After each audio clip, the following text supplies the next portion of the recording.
So at the end of yesterday's daily diary, I mentioned Stanley and and his visits at night, and how I'm pretty sure that he basically like lives most of the time in the attic in this house, which is a crazy arrangement. I realize I want everyone to know that I understand that it's completely unorthodox and bizarre. But I realized after I mentioned that yesterday that I should talk more about that, because even though I talk about it a lot, just when I'm living my life, I don't know how much of that actually reaches the public. I don't know how the footage is edited. I don't know what you guys see. I don't have any clue. So, um, I know that the shit monster, I'm sorry, Jim Fenwick, has spent a long time, years and years, besmirching the names of many people in my life, including myself, but especially Stanley. He did that, to me, like, had me for a long time believing that, Stanley was like an entirely other person than who he actually is. Like, Jim Fenwick had me believing that he was like, a womanizer and a liar and dangerous and just a variety of things. Really just projections. And they were all projections. It's all the things that Jim Fenwick actually is, like, oh, and a child molester. That was the other thing. And like, Jim Fenwick is a convicted sex offender. So anyway, but to talk about this, we have to kind of go all the way back to when I had my first apartment, when I separated from Dave and I moved out of the house and got my first apartment in North Raleigh at the Reserve. That was the name of the complex. Uh, again, like I said, I guess yesterday, I don't really know when Jim Fenwick, started stalking me, but I did start to sort of have a sense in maybe like 2000, late 2010, probably more like 2011, 2012. I started to sense that somebody was coming into my apartment when I wasn't there, and maybe sometimes at night. I believe that Jim Fenwick did start stalking me in person. I think that he was coming into my place when I wasn't there. Like tweeted about how I think he murdered all my fish that I had, and the hamster also that got smashed in the cage. I think that was Jim Fenwick. I don't. It's really exceedingly creepy to think about him coming into my place at night when I was asleep and when Maya was asleep. But it's probable. I think it's probable that he was. Um, and you know, I think that the only reason, I think Stanley had sort of found me through Facebook, through another friend that I was Facebook friends with.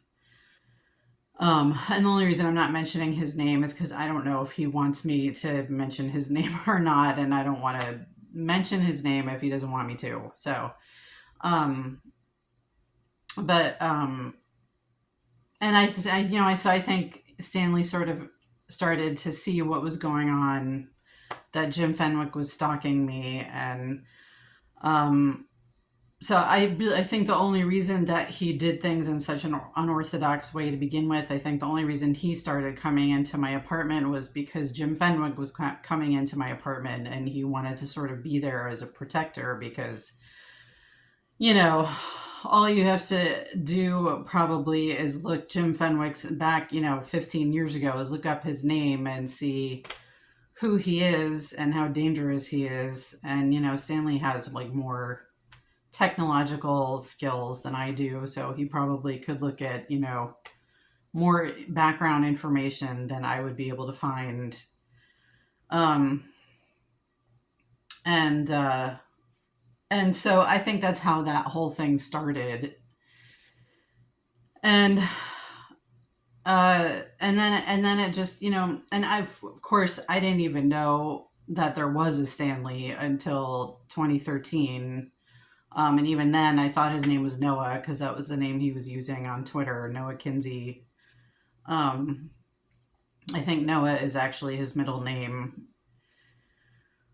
But anyway, so and then I was like, obviously I was like, it was like love at first sight. I mean, it was like, I was definitely like wanting to be at least dating him.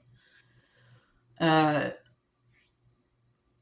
Through the years, and then when Jim Fenwick became, of course, aware of that, that was when he started his campaign, to make me think that Stanley was all these terrible things, when he was actually the one who was trying to protect me from Jim Fenwick.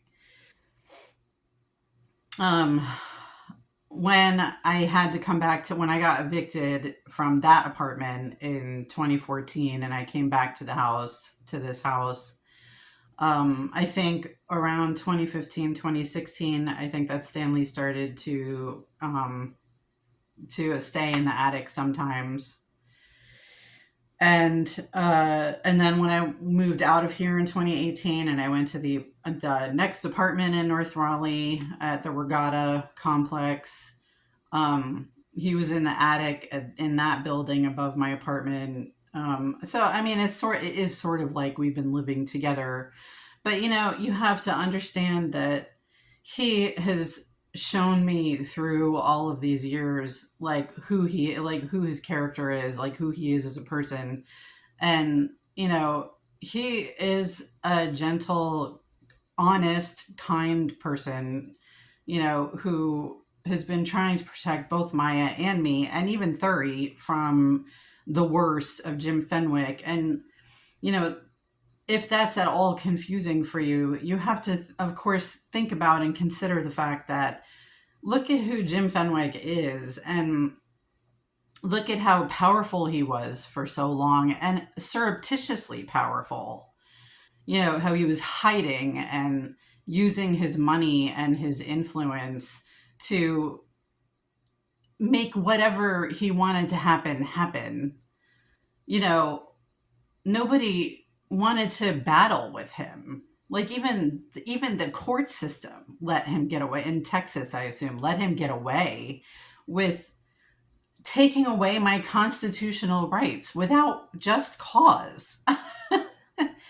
Even authorities, even celebrities, like, just nobody wants to battle with him. I mean, look at what happened to me when I decided to stand up to him.